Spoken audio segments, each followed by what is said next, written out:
J'étais en train de lire Proverbe 31 et en fait je me suis rendu compte qu'il y avait 3 versets qui nous disaient comment atteindre nos objectifs. J'ai tout noté sur mon ordinateur, comme ça je vous les lis. Proverbe 31:17. Elle ceint de force ses reins, elle affermit ses bras.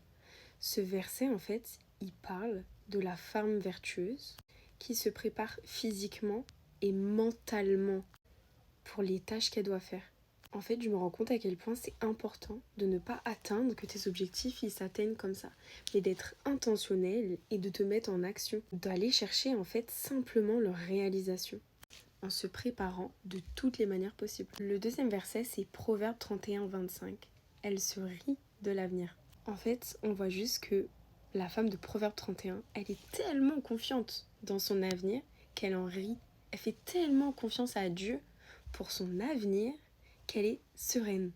Et en fait, pour atteindre tes objectifs, il faut que tu réalises, que tu prennes conscience que Dieu est avec toi, qu'il a préparé des projets de paix et de bonheur pour toi, pour ta vie, même quand tu fais face à des moments qui sont super durs ou que tu es surchargé, ou que tu vis des moments d'incertitude.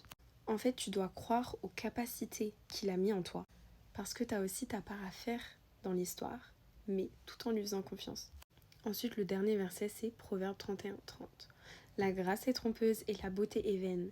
La femme qui craint l'Éternel sera louée.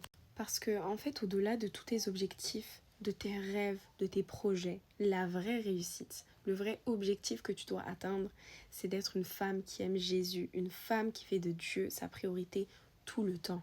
Il est important que tu restes fidèle à tes valeurs, que tu restes fidèle à la parole du Seigneur et que tu demandes au Saint-Esprit de guider tes choix.